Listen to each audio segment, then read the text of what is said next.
C'était l'avant-dernière semaine du mois de juillet 2002. J'avais 20 ans. Mes parents se sont séparés lorsque je n'avais qu'1 an. Ma mère a dû nous élever du mieux qu'elle a pu, ma sœur et moi, dans la foi chrétienne.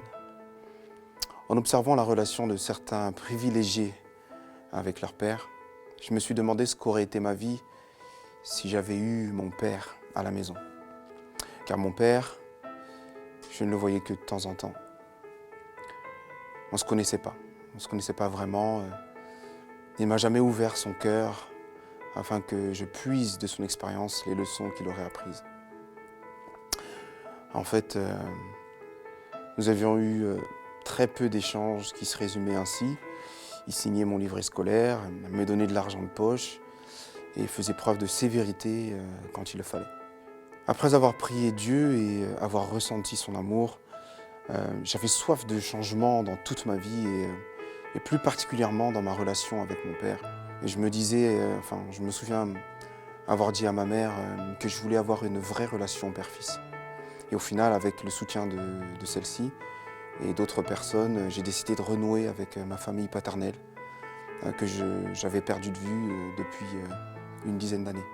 Alors je me suis rapproché de cette famille, de ce côté de ma famille, mais surtout de mon père. Parce qu'en fait, j'aimais mon père et j'avais envie d'avoir un jour le cran de lui dire. Mais j'ai raté toujours les occasions présentées en me disant j'aurai le temps. Et je me souviens de ce jour, le 1er août 2002. C'était un mercredi.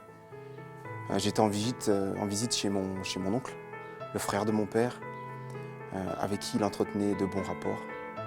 J'étais convaincu dès lors que je m'étais rapproché du but. Et je me souviens que le téléphone a sonné. La nouvelle est tombée, son frère, c'est-à-dire mon père, il est mort sur son lieu de travail. Je me souviens de la première chose que j'ai dit après avoir compris que je ne le reverrai plus jamais. Je me suis dit, je ne lui ai jamais dit que je l'aimais. J'étais rongé par un sentiment de culpabilité et j'arrêtais pas de me dire qu'une semaine auparavant, avec un simple coup de fil, une dose de courage ou un peu d'audace, tout aurait été si différent. Et à 20 ans, j'avais perdu mon père, ainsi que toutes les questions, les réponses aux questions que je me posais. Et perdre son père, même si beaucoup ne l'admettent pas, c'est en quelque sorte perdre un repère. Et quand on perd son repère, on est perdu. Et moi, j'étais perdu. Et un soir, je me souviens, j'étais assis par terre dans ma chambre et j'ai réalisé que Dieu était notre Père dans la Bible. Alors je me suis accroché comme j'ai pu à cette pensée et j'ai prié. J'étais conscient d'avoir perdu un père, mais j'étais persuadé qu'un autre m'avait déjà adopté. Et je serais son fils à tout jamais. Et c'est ce qui se produisait. Ce soir-là, j'ai eu le courage cette fois-ci et l'audace qu'il fallait pour aller vers mon Dieu, vers mon Père. Je lui ai avoué mes erreurs, mes angoisses, mes peurs, mes projets même si je savais que quelque part il les connaissait déjà. Je lui ai répété que je l'aimais. Je lui ai répété que je l'aimais et que je voulais lui ressembler. Rempli d'un amour inexplicable pour le reste du monde. Aujourd'hui, je vis pour lui plaire.